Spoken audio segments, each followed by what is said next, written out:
few days ago, I was having a discussion with some friends, and as we were talking, I recalled something I had shared earlier.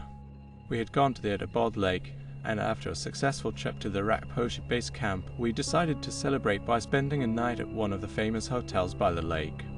There are many myths about that place, particularly about the lake itself, which is said to have submerged an entire village. Some say the villagers drowned, while others dispute that, but the stories surrounding it are intriguing. Attabad Lake is considered one of the most beautiful lakes, even in Pakistan, but at night people advise against visiting it.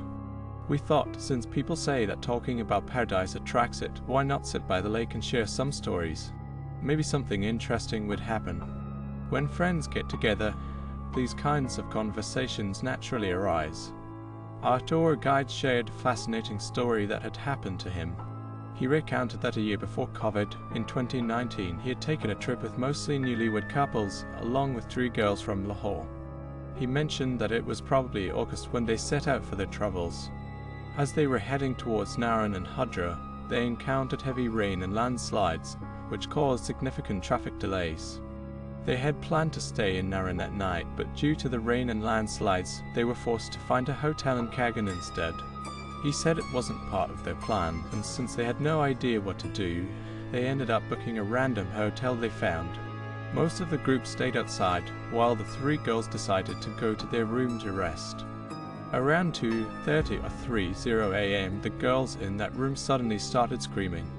At first, the others thought it was just laughter or a joke, but then they heard loud banging on the door and terrified screams.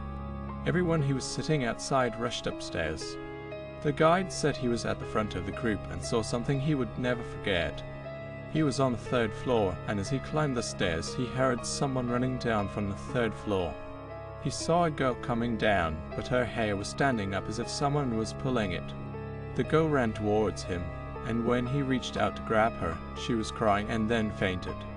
He ran back to the room, calling for security, and a couple of guards came with him. When they entered the room, one girl was sitting there with her head down, while the other girl was missing. They rushed to ask the girl where her friend was, but she just pointed towards the balcony. When they went to the balcony, they found the missing girl half hanging over the edge. They quickly pulled her back in and tried to figure out what had happened. They brushed off the incident at the time, not wanting to dwell on it. The next morning, they checked out of the hotel quickly and didn't discuss the incident with the girls further, as they didn't want to disturb the trip. On their way back, the guide had a brief conversation with the girl who had run out of the room. He asked her what had happened that night. She explained that they had brought a Ouija board with them, and as soon as they set it up, they felt a presence in the room. It was as if someone was passing by them, and they heard deep breathing sounds. Then the bathroom tap turned on by itself. They hadn't even started using the Ouija board yet when all this started happening. One girl went to turn off the tap, and when she got up, she saw someone in white clothes standing outside the balcony. She screamed, and when the other girl asked what was wrong, she pointed outside. The girl who had run out of the room said she felt like someone had grabbed her by the hair and pulled her back into the room. The guide shared this story with us, and while some people laughed it off, one guy in our group took it seriously. He mentioned that he had experienced something similar before. After sharing these stories, we decided to explore Attabad Lake to see if anything strange would happen. Until then, nothing had occurred. Later that night, the 4 of us, who were solo travelers, shared a room. We were all settled in, and as we talked about horror stories and past incidents, it was around 2:00 a.m. when we finally fell asleep.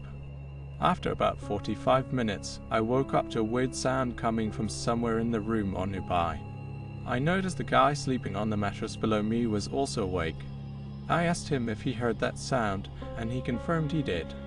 I thought it might be coming from outside since there were parties happening, but the sound didn't seem like music.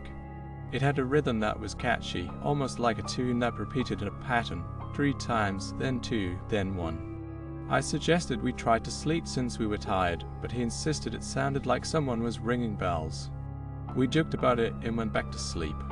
About half an hour later, the guy sleeping at the foot of my bed suddenly screamed loudly. His scream was so intense that it woke all 3 of us up, and we rushed in to see what was wrong. His face was drenched in sweat, and he was breathing heavily, looking terrified. We asked him what had happened, and he said he might have had a bad dream or experienced sleep paralysis. We told him to recite some prayers and assured him that it was probably just exhaustion from traveling. The next day, as we were checking out, he seemed very subdued and quiet, which was unusual for him since he was usually the life of the party.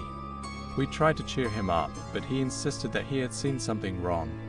When we pressed him for details, he explained that he had felt a heavy weight on his chest during his sleep, and it felt like he was struggling to breathe. He said he couldn't move or speak, and then suddenly he opened his eyes. He wasn't sure if it was a dream or reality, but he saw a mass of hair on his chest, as if someone covered him with hair. Then, 2 hands emerged from that mass of hair, one on his chest and the other reaching up to the ceiling. He said the hand on his chest kept hitting him while the one on the ceiling kept banging against it, ringing a bell that echoed in his ears. The rhythm matched exactly what we had heard earlier that night. We realized that while he was experiencing sleep paralysis, there was something in the room that we couldn't see but could feel.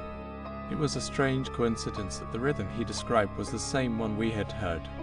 It made us wonder about the stories we had heard about spirits and how they might manifest in different ways.